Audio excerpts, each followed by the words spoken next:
Hey friends, how you doing? Welcome back to my channel, or welcome if you're new here. I am the TheTranspondster and we are in The Sims as I always am. I am building in Chestnut Ridge today and we are actually doing a demolition and rebuild of Don Gooseman's home. He is tucked away in the top left corner, the very small neighborhood in Chestnut Ridge. He has a horse with him. I want to say his name is Slipjack, but I am second guessing that very much right now. I can't remember his horse's name because I'm thinking Slipjack might even be somebody else's horse. Anywho, this is his new home that we are building, and it is definitely going to be your stereotypical log cabin feel. It's going to be all very dark woods. I do use only Chestnut Ridge and base game. If I use something that is not in one of those packs, it was truly an accident. So I am crossing my fingers in real time right now that I did not do that, because I wanted this to be only Chestnut Ridge or not Chestnut Ridge, Horse Ranch and base game. So his previous home that was here before was also very small, kind of along the cabin-y feel, but it was only one level, one bedroom still, like this home that I'm building, but I have added a second level just to make the exterior look a little more complex, and it gives him this loft workshop area that I really like. It turns into like his little office area, I guess. It's got a desk for him to work at and a little bookshelf and his woodworking station. He actually has two woodworking stations. This guy's going to be really big into handiness and just being outside with his loner self and enjoying what the outdoors has to offer with his best friend, his horse, whose name I cannot for the life of me remember. Comment it below if you know Don Gooseman's horse's name, because we haven't done his Create a Sim makeover yet, so we're not that well introduced. Anyway, I also wanted to add the fact that I do make this home off-grid, so every item that is being placed should work functionally off the grid. I did sort by off the grid in items when I was doing anything electrical, plumbing, the lights, and all of that stuff. So I'm pretty confident this is all done appropriately. I am not thrilled that the sink and the countertop swatches don't match, because I triple checked that I picked the right swatch on both ones. Both of them. Oh my god, why was that so hard?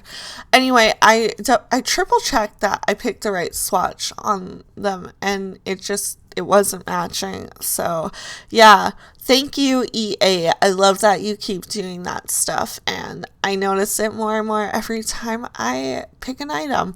It's okay, I live with it. I pretend it doesn't look different every time I catch a glimpse. Why can't I talk in this video? At least you know I am all natural in these voiceovers. I edit here and there, but like for the most part you're getting the true me here. I love how cozy and cramped this room feels. There's really not a lot to do here because it is off the grid. The only thing I'm second guessing is that I do eventually put a radio in this room, and I don't know if I checked that the radio was off the grid, and I'm thinking it probably isn't, so that might be a bummer that he can't use his radio. So maybe it's like a once in a blue moon kind of thing. He goes out on the town and he brings that old radio and uses it somewhere that allows him to have electricity.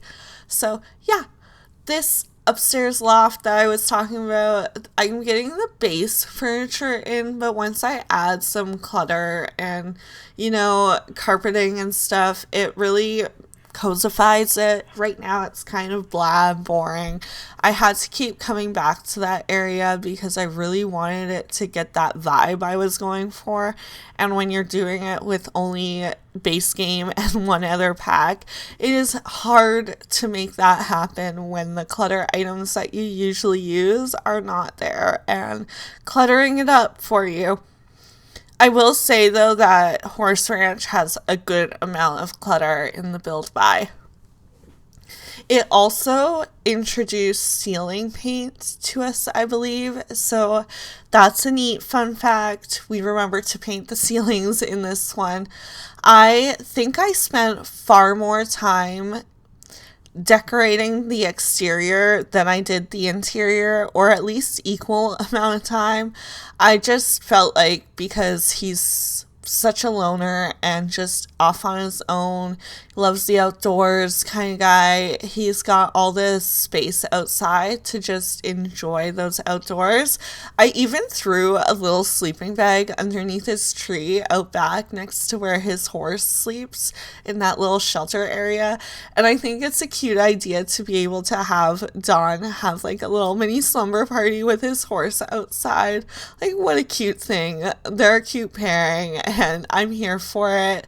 I strive to be a Don Gooseman when I'm in my retirement age. Like, I just want to disappear to a cabin in the middle of nowhere. Maybe a little less desert, a little less country for me, but, and by country, I don't quite mean location, I mean vibe. Like, I'm not into the whole cowgirl vibe sort of thing. I'm more like a cottage girly, nature, trees, plants, stuff like that. I really want to live by a lake, and desert is not serving those lake vibes. But, he's got quite the outdoor entertainment space for a guy that likes to be on his own. Him and his horse are just going to have fires every night, reading in the, crackly atmosphere.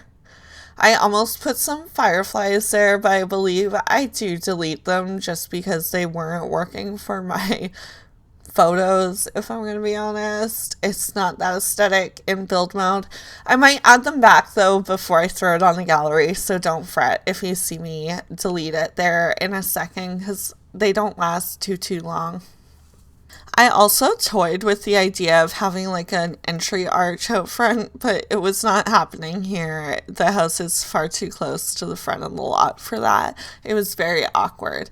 But we do get that little horse trailer in, and I think it just really fulfills the backyard. Like, that was the final missing piece to pull it all together and show, like, this is our home. We're here. Roots set.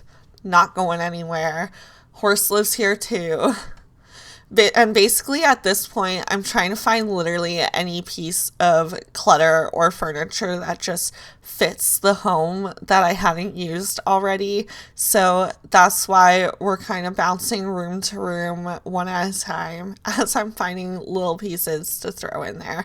We're outside now, all over the place, no consistency. Sorry about that if like the speed build is making you a little with focusing. But we are wrapping it up pretty soon. Just some final touches, and then obviously our terrain paint at the end. I go pretty minimal with the terrain paint, just a little bit of darkening under the house for the most part, and then I add some like grassy patches because as I pan out a little bit, you can see the areas surrounding the house have a couple grassy patches, so it just looked a little more natural to have that in the lot too. And when you got a horse, you want some greenery. I also didn't forget to throw in the horse accessories inside too, because Don is a horse guy. We can't forget that. And yeah, here's that terrain paint I was talking about. I am going to start my little goodbye spiel just because it really sneaks up on me all the time. And I say that all the time. But it's just like my little disclaimer, so you gotta roll with it. It's me. Anyway, thank you so much for watching. Let me know in the comment your favorite part of this home. I definitely love the loft area, but I don't know, that sleeping bag area, I could imagine myself sleeping under the stars out there. So yeah, let me know what part you like the best. Like the video, subscribe to my channel if you're not already. It helps support me a lot. And yeah, enjoy the rest of your day, guys. I hope it's a wonderful one. Bye.